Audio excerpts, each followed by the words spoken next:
الحمد للہ رب العالمین، الصلاة والسلام علی محمد الامین۔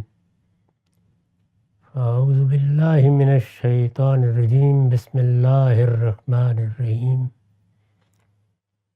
خواتین و حضرات، ہم سورہ انبیاء کی آیت 105 سے درس کی ابتدا کر رہے ہیں۔ اس سے پیچھے ارشاد ہوا تھا کہ ہم نے جس طرح پہلی خلقت کی ابتدا کی تھی اسی طرح ہم اس کا اعادہ کر دیں گے۔ یہ خاتمہ سورہ کی آیات ہیں۔ قرآن مجید کا اصل مضمون یہی قیامت کی منادی ہے۔ چنانچہ فرمایا تھا کہ یہ اعادہ ہمارے ذمے ایک حتمی وعدہ ہے، انا کننا فاعلین، ہم اس کو کر کے رہیں گے۔ یہ اعادہ کس لیے ہوگا؟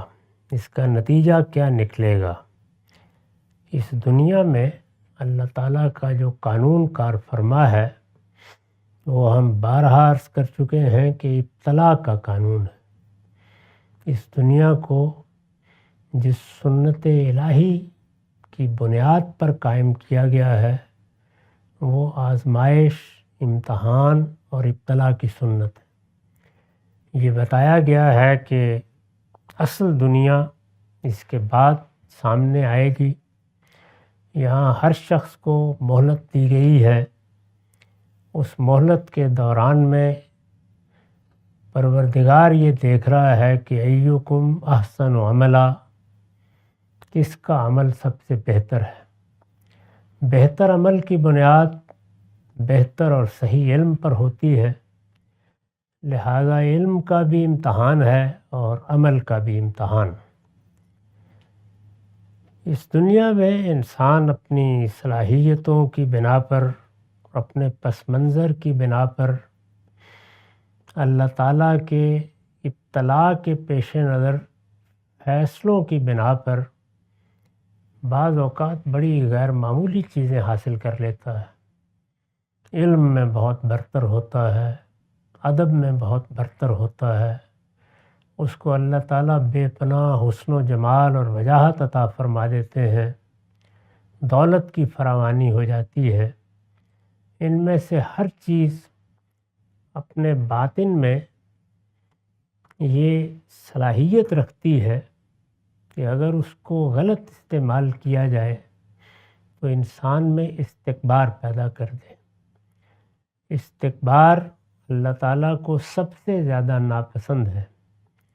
اس لیے بھی ناپسند ہے کہ اس دنیا میں کوئی چیز بھی انسان کی اپنی نہیں ہے، چنانچہ استکبار کے کیا معنی۔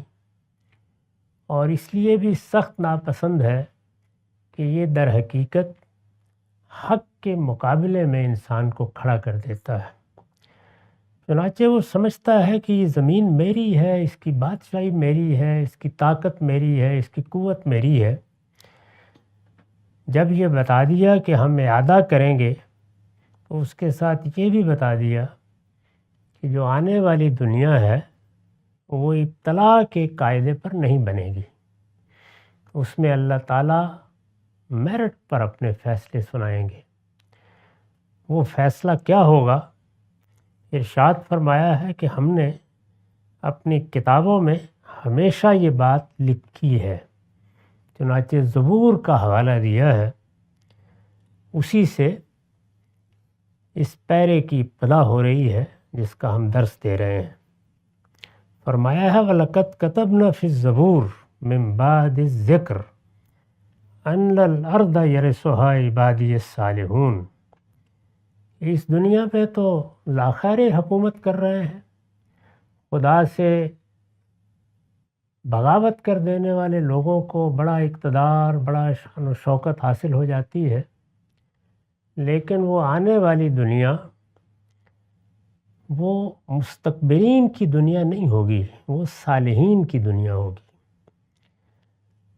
ہم نے پند و نصیحت کے بعد زبور میں لکھ دیا تھا، اس وقت جو زبور ہمارے پاس موجود ہے یہ اس کے مزمور 37 کا حوالہ ہے۔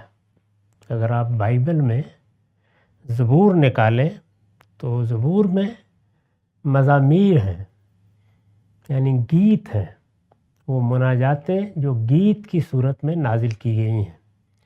اس کے لیے لفظ مزمور اختیار کیا گیا ہے جو غنا اور موسیقی کی تعبیر ہے۔ میں نے اس کی وضاحت کی ہے، یہ زبور کے مزمور 37 کا حوالہ ہے۔ اسے دیکھیے، یعنی اس مزمور 37 کو اگر نکال کے پڑھیں تو اس کی نوعیت ایک ترکیب بند کی ہے۔ ترکیب بند ادب کی اصطلاح ہے۔ اس کا مطلب یہ ہوتا ہے کہ کچھ مصرعوں کے بعد یا کچھ شعروں کے بعد ایک مضمون دہرایا جاتا ہے۔ اس کی مثال قرآن مجید میں بھی بعض صورتیں ہیں، جیسے سورہ رحمان ہے، یعنی اس میں 3، 4، 5 آیتوں میں ایک مضمون آتا ہے اور پھر ترکیب کی آیت آتی ہے، یعنی ٹیپ کا بند آ جاتا ہے۔ وہ کیا ہے؟ فَبِأَيِّ آلَاءِ رَبِّكُمَا تُكَذِّبَانِ، یہ دہرایا جاتا ہے بار بار۔ تو جس کلام میں اس طرح کا اسلوب اختیار کیا جائے اس کو ترکیب بند کہتے ہیں۔ اسے دیکھیے تو اس کی نوعیت ایک ترغیب بند کی ہے، جس میں موعظت و نصیحت کی باتوں کے بعد بار بار ایک ترجیح یا ٹیپ کے مصرعے کی طرح یہ بات دہرائی جاتی ہے کہ زمین کے وارث خدا کے نیک اور متقی بندے ہوں گے۔ یعنی چند باتیں کہی جاتی ہیں، چند حقائق کی طرف توجہ دلائی جاتی ہے، جیسے سورہ قمر میں ہے، جیسے سورہ رحمان میں ہے، اور پھر ایک ہی بات آتی ہے۔ اس طرح سورہ رحمان میں فَبِأَيِّ آلَاءِ رَبِّكُمَا تُكَذِّبَانِ کی آیت آ جاتی ہے تو اس میں اس مضمون کا ایک مصرعہ آ جاتا ہے کہ زمین کے وارث خدا کے نیک اور متقی بندے ہوں گے۔ اس وقت ظاہر ہے کہ ہمارے پاس اس کا ترجمہ ہے، اور ترجمے میں زبان کیا تھی، اسلوب کیا تھا، اس میں ادب کی کیسی چاشنی تھی۔ جیسے قرآن مجید اپنی ادبیت کی بنیاد پر اگر آدمی کو عربی زبان آتی ہو تو مسحور کر دیتا ہے۔ زبور کے بارے میں تو اللہ تعالیٰ خود بتاتے ہیں کہ اس میں یہ اسلوب اپنے منتہائے کمال پر پہنچا ہے۔ قرآن مجید کے آخری 2 ابواب کی صورتوں میں بھی یہی صورتحال ہے۔ تو اس وجہ سے اس میں یہ بات کن الفاظ میں ادا کی گئی وہ تو ہم نہیں جانتے، لیکن بہرحال اس کا مدعا یہ ہے کہ زمین کے وارث خدا کے نیک اور متقی بندے ہوں گے، اور یہ وراثت ابدی ہوگی۔ یعنی جب خدا کی بنائی ہوئی زمین خدا کے نیک اور متقی بندوں کے سپرد کر دی جائے گی، وہ اس کی بادشاہی حاصل کر لیں گے، تو جس طرح اس دنیا میں ہر بادشاہی کو زوال ہے، ہر اچھے سے اچھے اور بڑے سے بڑے نتیجے کو زوال ہے، بڑی سے بڑی نعمت کو زوال ہے، اس میں ہر چیز فانی ہے، فنا ہونے والی ہے، اس کے بالکل برخلاف وہ ایک ابدی دنیا ہوگی۔ یہ بات اس میں دہرائی گئی ہے۔ یہ اس کا ترجیح کا مصرعہ کہیے، ٹیپ کا بند کہیے، بار بار آتی ہے۔ تو یہ قرآن مجید نے اس کا حوالہ دیا ہے۔ لَقَدْ كَتَبْنَا فِي الزَّبُورِ مِن بَعْدِ الذِّكْرِ، یعنی ہم پند و نصیحت کی بات کرتے تھے اور اس کے بعد ہم نے زبور میں بار بار لکھ دیا تھا، بار بار یہ بات دہرائی تھی کہ زمین کے وارث خدا کے نیک اور متقی بندے ہوں گے۔ اس کے چند الفاظ یہ ہیں، یہ نمونے کے طور پر آپ لوگ بھی سن لیجئے، یعنی اس میں یہ بات کیسے بیان کی گئی ہے۔ پھر عرض کر دوں کہ ترجمہ ہے۔ ارشاد فرمایا ہے، اور بدی کرنے والوں پر رشک نہ کر، خداوند پر توکل کر اور نیکی کر، وہ تیری راست بازی کو نور کی طرح اور تیرے حق کو دوپہر کی طرح روشن کرے گا۔ یہ زبور ہے۔ اور بدی کرنے والوں پر رشک نہ کر، خداوند پر توکل کر اور نیکی کر، وہ تیری راست بازی کو نور کی طرح اور تیرے حق کو دوپہر کی طرح روشن کرے گا، کیونکہ بد کردار کاٹ ڈالے جائیں گے، لیکن جن کو خداوند کی آس ہے ملک کے وارث ہوں گے۔ کیونکہ تھوڑی دیر میں شریر نابود ہو جائے گا تو اس کی جگہ غور سے دیکھے گا پر وہ نہ ہوگا، لیکن حلیم ملک کے وارث ہوں گے اور سلامتی کی فراوانی سے شادمان رہیں گے۔ ان کی میراث ہمیشہ کے لیے ہوگی، صادق زمین کے وارث ہوں گے اور اس میں ہمیشہ بسے رہیں گے۔ تو یہ ایک نمونہ ہے جس سے اندازہ کیا جا سکتا ہے کہ زبور میں یہ بات کیسے بار بار دہرائی گئی ہے اور کس طرح پند و نصیحت کے چند جملوں کے بعد بار بار آتی ہے۔ استاذ امام لکھتے ہیں، زبور حضرت داؤد علیہ السلام پر اترے ہوئے نغمات الہی کا مجموعہ ہے۔ زبور میں اللہ تعالیٰ کی بارگاہ میں مناجاتیں ہیں، لیکن وہ مناجاتیں اپنے اندر حکمت کا خزانہ لیے ہوئے ہیں۔ بنیادی مضمون وہی ہے جو تمام انبیاء کی دعوت کا مضمون ہے، قیامت، آخرت، قیامت کی منادی، اس دنیا کی زندگی کی حقیقت، اس کے بعد اس نئی دنیا کو کس طرح نمودار ہو جانا ہے، اسی کی تصویریں ہیں۔ اور اس میں بار بار توجہ دلائی گئی ہے کہ زمین کی وراثت اس وقت تو شریروں کے پاس بھی چلی جاتی ہے، دنیا میں ہلاکو اور چنگیز بھی پیدا ہو جاتے ہیں، ہٹلر اور مسولینی بھی پیدا ہو جاتے ہیں، لیکن قیامت میں جو زمین وجود میں آئے گی اس کی وراثت خدا کے نیک بندوں کو، صالحین کو منتقل ہو جائے گی۔ زبور حضرت داؤد علیہ السلام پر اترے ہوئے نغمات الہی کا مجموعہ ہے۔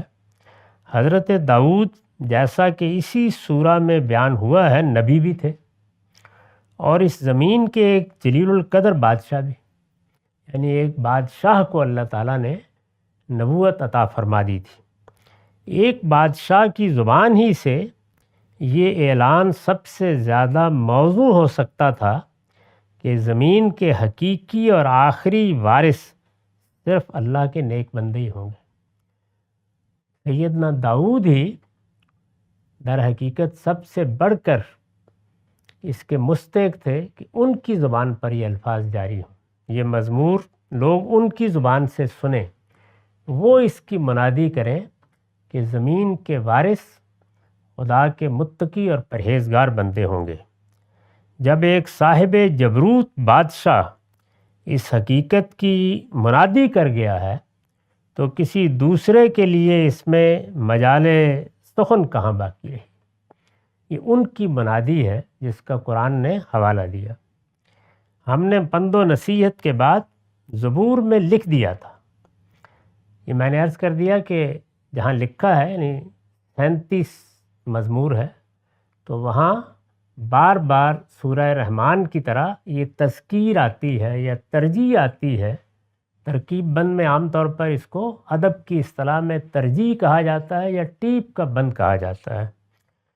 تو یہاں حوالہ دے کے بتایا کہ جیسے ہی پند و نصیحت کے چند کلمات ہم بیان کرتے ہیں تو پھر زبور کے بعد کس چیز کی یاد دہانی کراتے ہیں، زبور میں کس چیز کی یاد دہانی کراتے ہیں، وہ ہے ان الارض یرثھا عبادی الصالحون، کہ اس دن جو زمین وجود میں آئے گی، اللہ تعالیٰ نے یہ زمین وجود پذیر کی ہے، قیامت میں بتایا ہے کہ یہی زمین ایک دوسری زمین میں تبدیل ہو جائے گی اور یہ آسمان ایک دوسرے آسمان میں تبدیل ہو جائے گا۔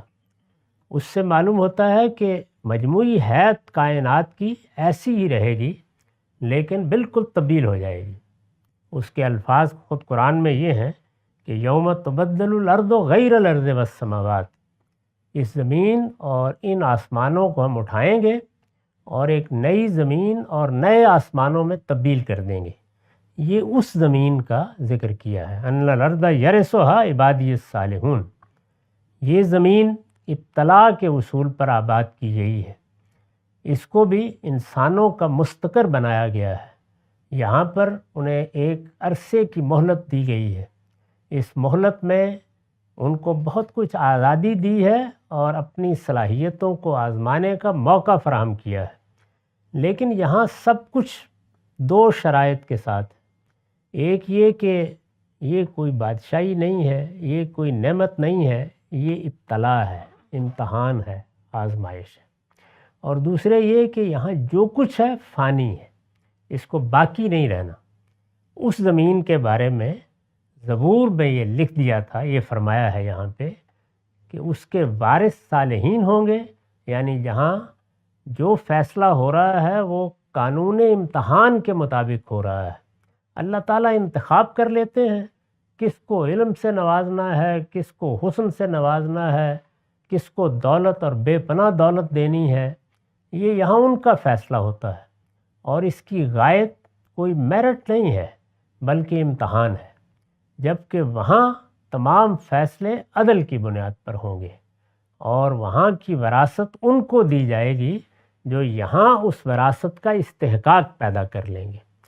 اس وجہ سے تنبیہ فرمائی ہے، یعنی قریش کی لیڈرشپ، ان کے زعماء ہیں جو مخاطب ہیں، انہیں تنبیہ فرمائی ہے کہ اس وقت جو دولت، جو اقتدار، جو خدم و حشم، جو حیثیت تم کو حاصل ہے، یہ تمہارا کوئی استحقاق نہیں ہے، یہ تو ہم نے امتحان کے لیے دیا ہے، ابتلاء کا قانون کار فرما ہے، اس کی بنیاد پر ایک مہلت تمہیں دی گئی ہے۔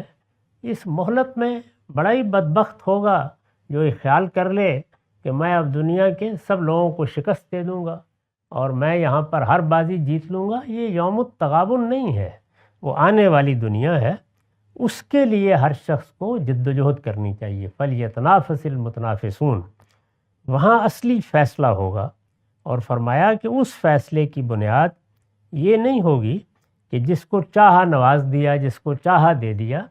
یہاں یہ طریقہ اس لیے اختیار کیا گیا ہے کہ مقصود ابتلاء ہے، امتحان ہے۔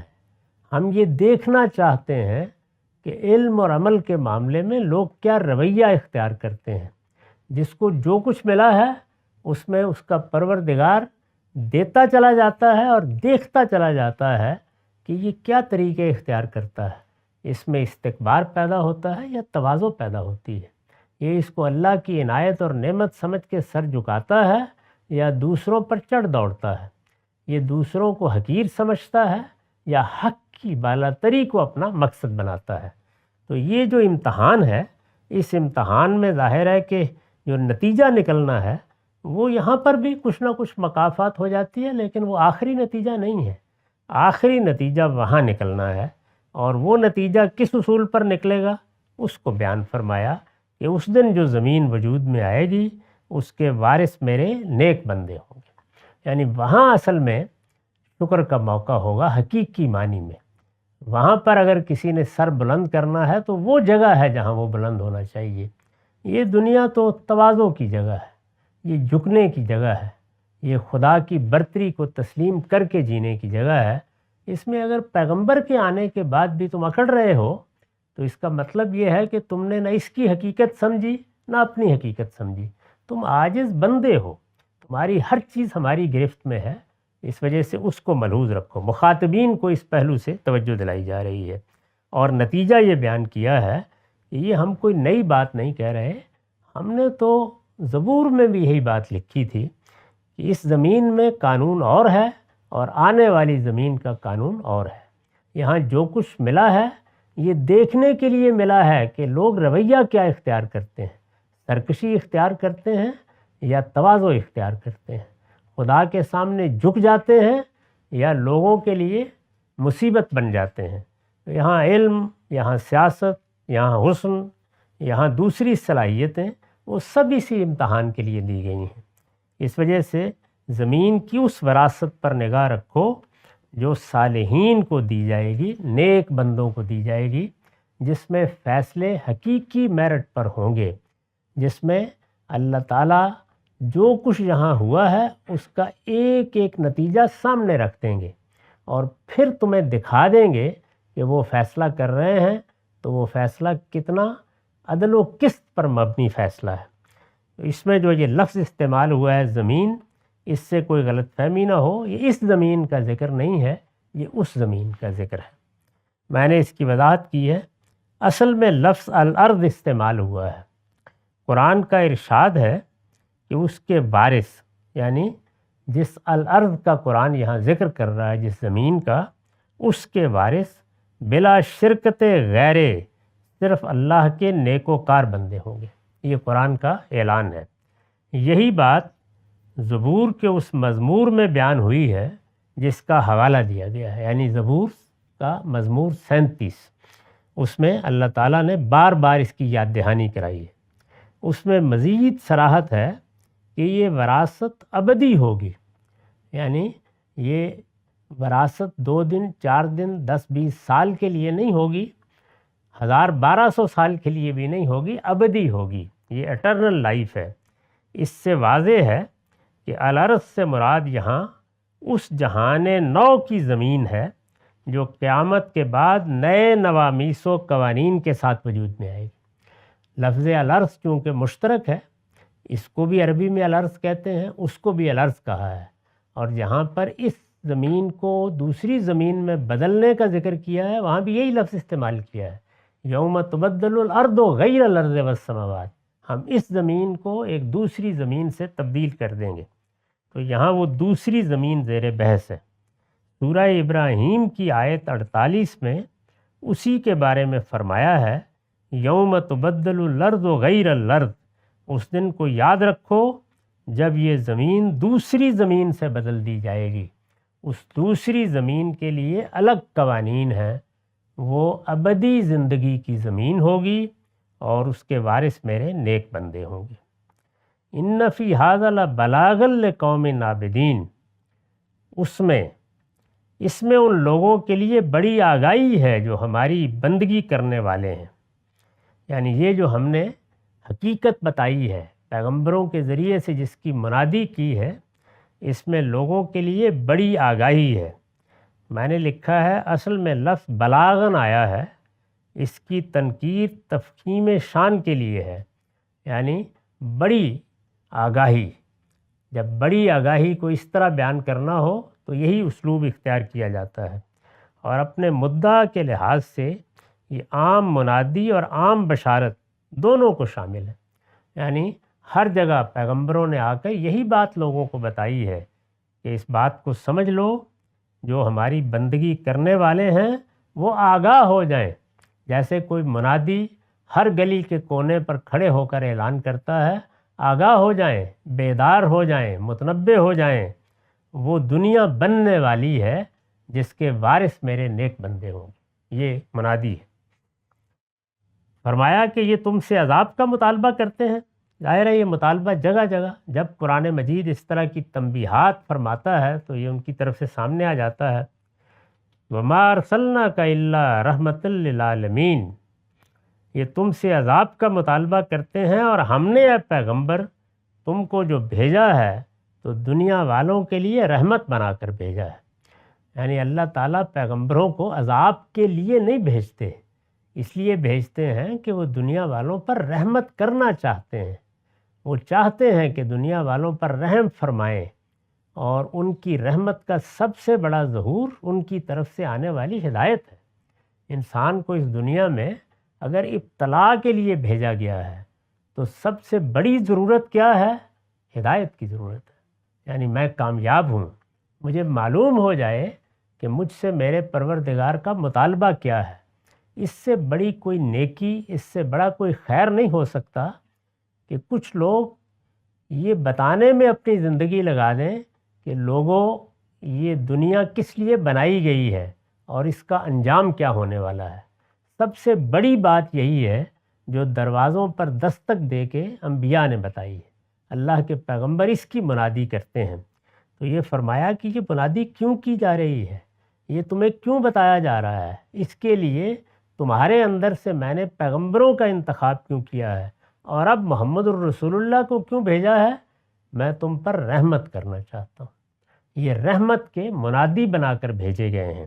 وَمَا أَرْسَلْنَاكَ إِلَّا رَحْمَةً لِّلْعَالَمِينَ، اور ہم نے اے پیغمبر تم کو جو بھیجا ہے تو دنیا والوں کے لیے رحمت بنا کر بھیجا ہے، یعنی اللہ نے جب دنیا والوں پر کرم فرمانا چاہا ہے، اللہ نے جب دنیا والوں کے لیے اپنی رحمت کو عام کرنا چاہا ہے تو پیغمبر کی بعثت کر دی ہے، تاکہ وہ دنیا کو ہدایت دے اور اس ہدایت سے بہرہ یاب ہو کر لوگ اللہ کی ابدی بادشاہی حاصل کر لیں۔